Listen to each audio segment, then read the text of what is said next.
Good morning, class. Hope all of you are fine. And all of you are taking your studies seriously, doing your assignments on time. Please do take the lessons seriously as well as complete the assignments that has been given for all different subjects. So today we will continue with history. The previous class we studied about the Battle of Plassey, when it was fought, what were the results, the importance, Battle of Plassey, 1757.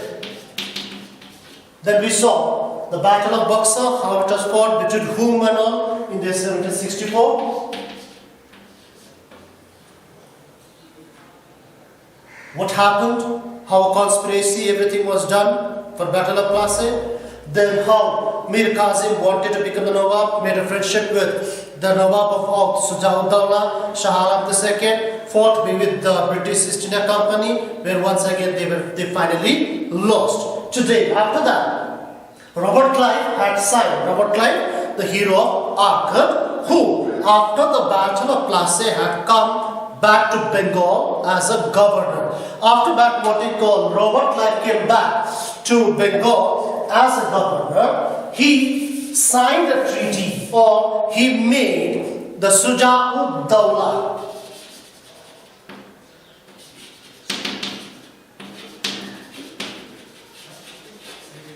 Shah Alam the second. Sujauddaulah was the Nawab of Oud, and Shah Alam the Mughal emperor. After Robert Clive came back as a governor, he made Sujauddaulah and Shah Alam sign a treaty known as the Treaty of Allahabad.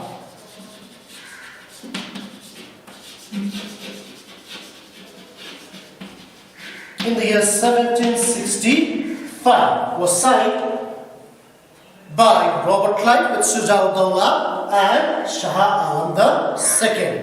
According to the terms of the treaty, Sujauddaulah had to give the company the districts of Kora and Allahabad,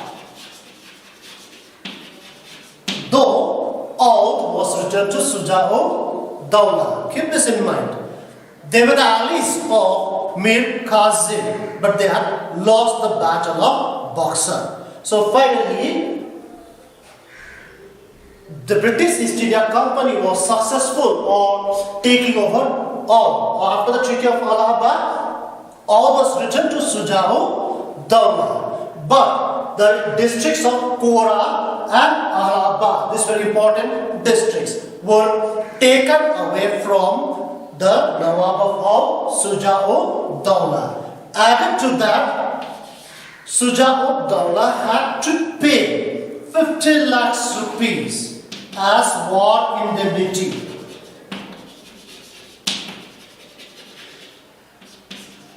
That means Sujauddaulah had to pay rupees 50 lakhs to the company for the war that broke out between the allies and the company.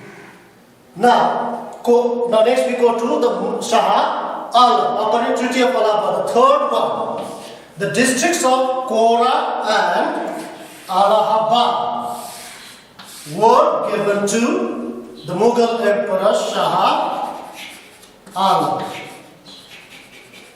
Please don't get confused.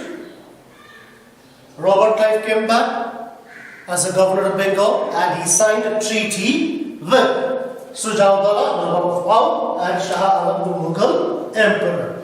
The terms of the treaties were: first, all must return to Sujauddaulah. However, the districts of Kora and Allahabad were taken away from the Nawab of Oud. It belonged to the property of East India Company.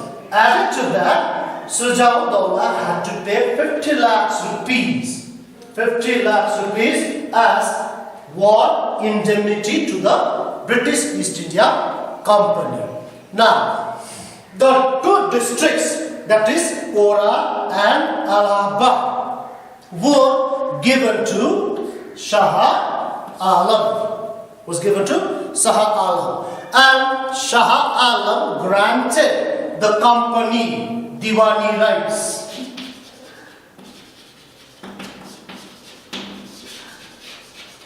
Diwani rights. Now this is important. The Diwani rights, which means right to collect the revenues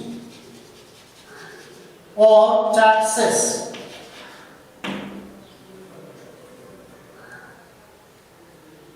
The East India Company gave district of Kora and Allahabad, which was taken from the Nawab of Oud, Surjaudullah. It was given to whom? The Mughal Emperor Shah Alam. He was just a nominal head then. After that, Shah Alam granted the East India Company Diwani rights. That means right to collect taxes or right to collect revenue in the province of Bengal. Province of Bengal, which included Bengal, Bihar and Orissa. So by the Treaty of Allahabad, the British East India Company got the right to collect the revenues or taxes in the province of Bengal. Keep that in mind. And added to that, Shah Alam was given an annual pension of rupees 26 lakhs. 26 lakhs. Keep this in mind. Mughal Emperor now becomes a pensioner. The Emperor of India becomes a pensioner in the hands of the company, and Shah Alam is given an annual pension of rupees 26 lakhs, which now makes the British East India Company the virtual masters of Bengal and slowly India. Do you get it or not? Fine. Now next important thing that you need to know is the dual government. Dual means two. I'll explain it to you. Robert Clive came as the governor of Bengal and he introduced dual government in Bengal in the year 1765.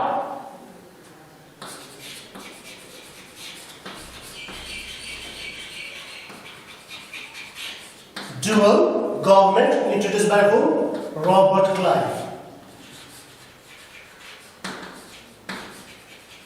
In Bengal.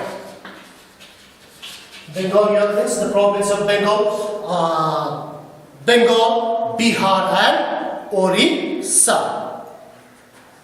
Now what is this dual government? Let's try to understand that. Dual government was a form of a government introduced by Robert Clive in the province of Bengal, according to which there were two masters,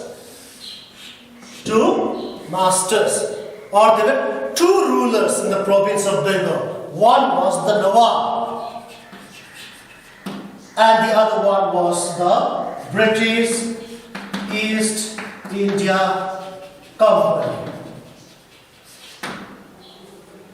Mir Jafar was made the new Nawab of Bengal after the Battle of Buxar, but he was not very successful, competent, and he died after that. His sons took over, new deputy Nawabs were also made and all. But these Nawabs later on did not have any powers.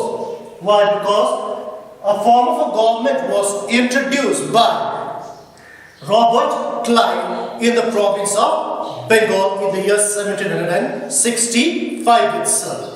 According to the dual government, what was it? There were two rulers or masters. Rulers in Bengal. What are they? The Nawab and the British East India Company. According to this set of arrangements, the Nawab had all the responsibilities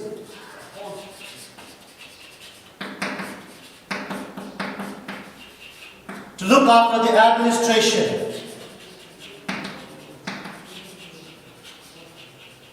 justice, and so on. They had to look after the justice, law and order.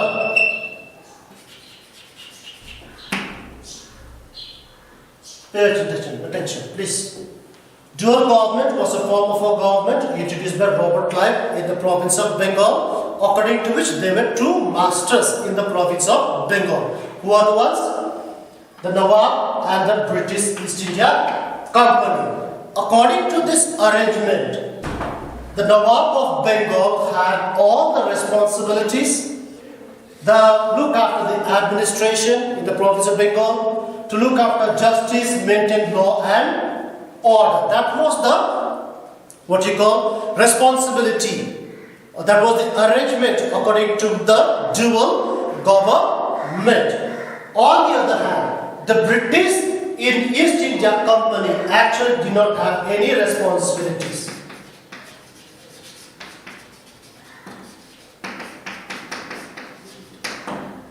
But had all the power. What were the powers? The powers were to collect taxes. That is Diwani rights. Okay? According to the system, the two masters, the Nawab and the British East India Company. The Nawab of Bengal had all the responsibilities but no power at all. They had to look after the administration, maintain law and order and look into the justice in the province of Bengal. On the other hand, the British East India Company, they actually did not have any responsibilities. No responsibilities. But they had all the power. The first power was to collect taxes. This was a right which was granted by Shah Alam, the Diwani rights. And they had the other power to maintain the army. So this was the dual government which was introduced by Robert Clive in the province of Bengal, according to which there are two sets of government. There were two masters or rulers in Bengal. One was the Nawab and the other was the British East India Company. According to this arrangement, the Nawab of Bengal had all the responsibilities of looking into the administration, maintaining law and order and see justice, etc. But he had no power. He had no power. On the other hand, the British East India Company did not have any responsibilities, but they had all the powers. Number one power was to collect the taxes. Now, to look after the administration, I'm just trying to explain in detail. To maintain law and order, you need military force, police staff, police force, and so on. You need money. You have to make some development works in your region. For that, you need money. But the Nawab of Bengal does not have any power to collect revenues or taxes. He does not. All the revenue is collected and belongs to the British East India Company. That is why he had no power. To maintain law and order, you need police, you need military and so on. But this power is there under the British East India Company. So this could not function very properly, and finally Warren Hastings